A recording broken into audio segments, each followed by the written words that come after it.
Hello दोस्तों, मेरा नाम है एडवोकेट एमजे और हमारे चैनल पर आपका फिर से स्वागत है। 1 जुलाई 2024 से भारत में नए कानून लागू हो चुके हैं। आईपीसी के स्थान पर भारतीय न्याय संहिता 2023 लागू हो चुकी है, जिसकी हमने एक सीरीज स्टार्ट कर रखी है और यह वीडियो इस सीरीज की 10वीं वीडियो होने वाली है। इससे पहले की वीडियोज में हमने बलात्कार, महिलाओं से छेड़छाड़, विवाह संबंधी अपराध, बच्चों पर अपराध, हत्या और आतंकवाद से संबंधित अपराध व उनके दंडों को समझा है। आज की यह वीडियो बहुत ज़्यादा इंपॉर्टेंट होने वाली है, क्योंकि इस वीडियो में हम मारपीट या उपहत्या या चोट कारित करने संबंधी अपराध व उनके दंडों को समझेंगे, जिसमें हम भारतीय न्याय संहिता की धारा 119 से 122 तक को पढ़ेंगे। मारपीट और उपहत्या से संबंधित यह दूसरी वीडियो होने वाली है। इस वीडियो में आपको यह भी पता चलता रहेगा कि भारतीय न्याय संहिता की धारा आईपीसी की किस धारा के समान है, जिससे आपको समझने में आसानी होगी। चाहे आप लॉ स्टूडेंट हों या फिर एक साधारण व्यक्ति हो जिन्हें इन मामलों का ज्ञान नहीं है, इन धाराओं को मैं बहुत ही आसान व साधारण भाषा में बताने की कोशिश करूंगा ताकि आपको अच्छे से समझ में आ सके। तो बिना किसी देरी के शुरू करते हैं और जान लेते हैं कि भारतीय न्याय संहिता की धारा 119 से क्या कहती है। भारतीय न्याय संहिता की धारा 119 में बताया गया है कि संपत्ति हड़पने या किसी अवैध कार्य को करने के लिए, विवश करने के लिए स्वेच्छा से चोट या गंभीर चोट कारित करना। भारतीय न्याय संहिता की धारा 119 के सबसेक्शन 1 को हम जान लेते हैं कि इसमें क्या बताया गया है। जो कोई पीड़ित से या पीड़ित से हितबद्ध किसी व्यक्ति से कोई संपत्ति या मूल्यवान प्रतिभूति हड़पने के लिए या पीड़ित को या ऐसे पीड़ित से हितबद्ध किसी व्यक्ति को कोई ऐसे कार्य करने के लिए विवश करने के लिए जो अवैध हो या जिससे कोई अपराध करने में सहायता मिले, स्वेच्छा से चोट पहुंचाता है। इसको मैं बता देता हूँ इसमें क्या बताया गया है। इसमें बताया गया है कि किसी व्यक्ति से या फिर उस व्यक्ति के संबंधित किसी व्यक्ति से संपत्ति हड़पने या फिर कोई अवैध कार्य करने के लिए उसे मारपीट की जाती है, यानी किसी व्यक्ति को डराया धमकाया जाता है या फिर उसे चोट कारित की जाती है और उसका उद्देश्य यह है कि उस व्यक्ति से संपत्ति हड़पी जाए या फिर उसे विवश करके कोई अवैध कार्य किया जाए। इसमें यही बताया गया है। और इस अपराध के लिए अपराधी को 10 वर्ष तक के कारावास से दंडित किया जा सकता है और उसे जुर्माना भी देना होगा। यह एक संज्ञेय अपराध है और अजमानती अपराध है जो प्रथम वर्ग न्यायिक मजिस्ट्रेट द्वारा ही विचारणा किया जा सकता है।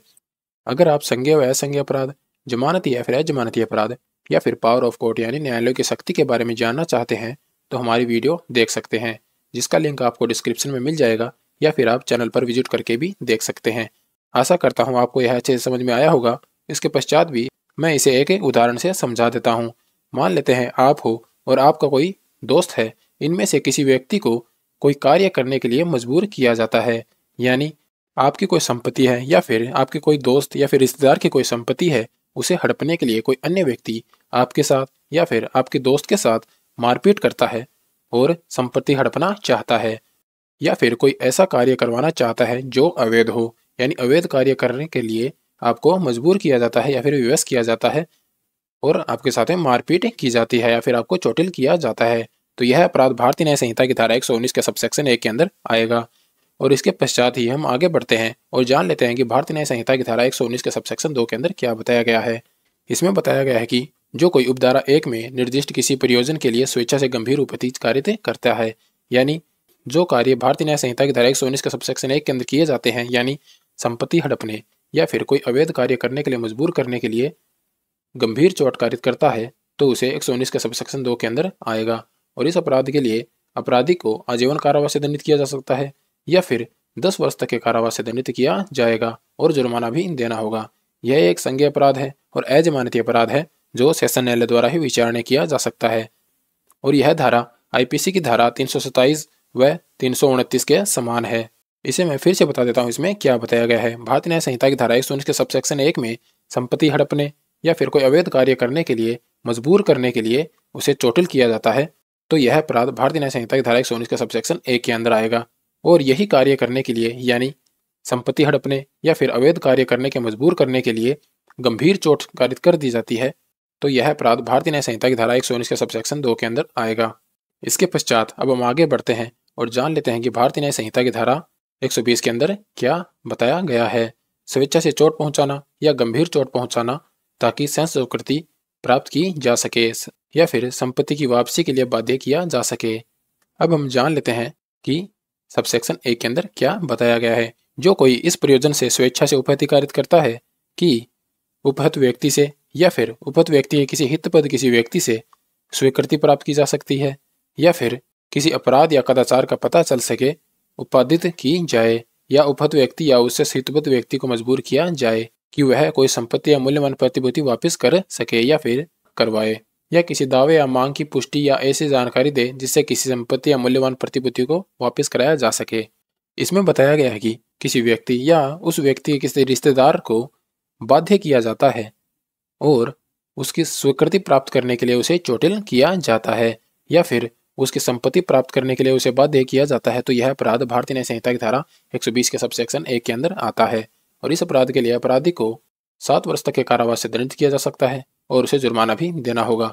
यह एक संज्ञेय अपराध है और जमानती अपराध है जो प्रथम वर्ग न्यायिक मजिस्ट्रेट द्वारा ही विचारणा किया जा सकता है।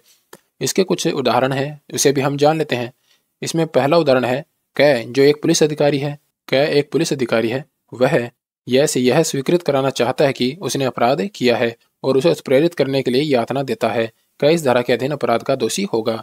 यानी कोई पुलिस अधिकारी किसी व्यक्ति को उत्प्रेरित करता है और उसे चोट कारित करता है और वह यह चाहता है कि वह व्यक्ति यह स्वीकार कर ले कि उसने अपराध किया है, यानी अपराध स्वीकार करने के लिए पुलिस अधिकारी द्वारा चोट कारित करना, यह इसके अंदर आता है और इस धारा के अधीन दंडनीय होगा। इसके पश्चात ख एक उदाहरण है, उसे भी हम जान लेते हैं। ख जो एक पुलिस अधिकारी है, ख से यह पता लगाने के लिए अमुक चुराई गई राशि कहाँ रखी हुई है, उसे उत्प्रेरित करता है और उसे यातना देता है, इस धारा के अधीन अपराधी होगा। ग के अंदर बताया गया है क जो एक राजस्व अधिकारी है, राजस्व का वह बकाया जो यह द्वारा देय है, देने के लिए यह को विवश करने के लिए उसे यातना देता है, क इस धारा के अधीन अपराध का दोषी होगा। इसके पश्चात अब हम जान लेते हैं कि भारतीय न्याय संहिता की धारा 120 के सबसेक्शन 2 के अंदर क्या बताया गया है। जो कोई उपधारा 1 में निर्दिष्ट किसी प्रयोजन के लिए स्वेच्छा से घोर उपहति कारित करता है, यानी स्वीकृति प्राप्त करने के लिए या फिर संपत्ति वापसी के बाध्य किया जाता है और उसे उपहति या फिर चोट कारित की जाती है, तो वह 120 के सबसेक्शन 1 के अंदर आएगा, और गंभीर चोट कारित की जाती है तो वह सबसेक्शन 2 के अंदर आएगा। इसके लिए अपराधी को 10 वर्ष तक के कारावास से दंडित किया जाएगा और उसे जुर्माना भी देना होगा। यह एक संज्ञेय अपराध है और अजमानती अपराध है जो सेशन न्यायालय द्वारा ही विचारणा किया जा सकता है। इसके पश्चात अब हम आगे बढ़ते हैं और जान लेते हैं कि भारतीय न्याय संहिता की धारा 121 के अंदर क्या बताया गया है।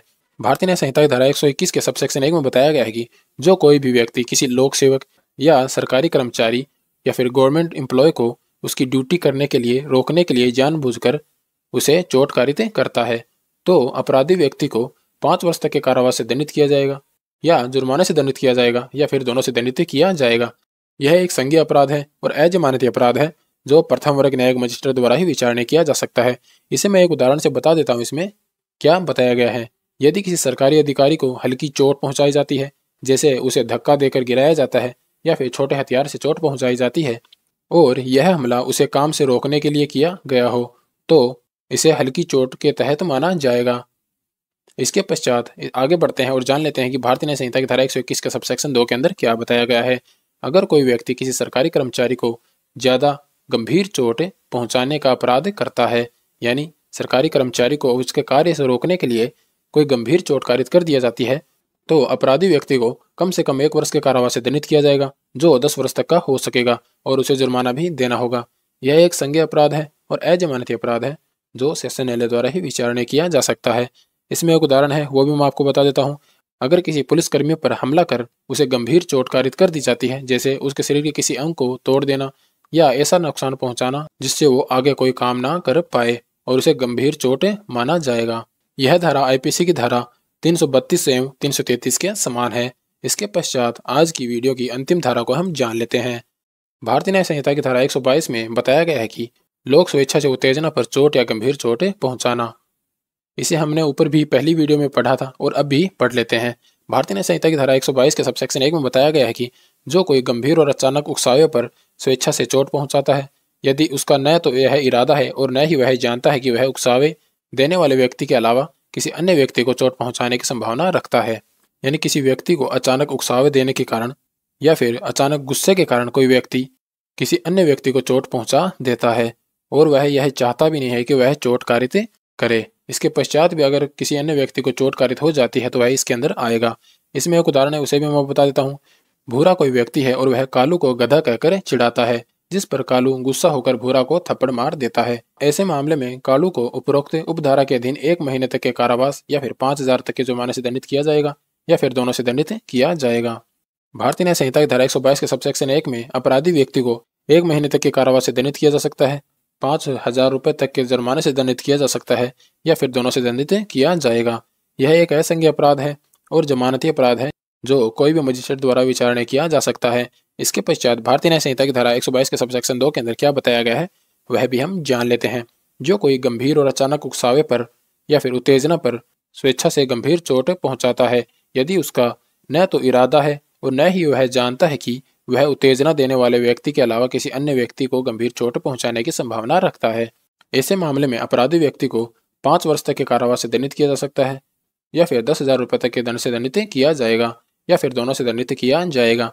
यह एक संज्ञेय अपराध है और जमानती अपराध है जो प्रथम वर्ग न्यायिक मजिस्ट्रेट द्वारा ही विचारणा किया जा सकता है। यह धारा आईपीसी की धारा 334 एवं 335 के समान है। आज के लिए बस इतना ही। यहाँ तक बने रहने के लिए धन्यवाद। आशा करता हूँ आपको अच्छे से समझ में आया होगा। ऐसी ही लॉ से रिलेटेड वीडियो देखते रहने के लिए हमें लाइक एंड सब्सक्राइब कर लें। इसके बावजूद अगर आपको कोई डाउट रह गया हो तो कमेंट बॉक्स में ज़रूर बताइएगा, उसका जवाब मैं ज़रूर दूंगा। और कमेंट बॉक्स में अपना एक्सपीरियंस भी शेयर कीजिएगा। धन्यवाद।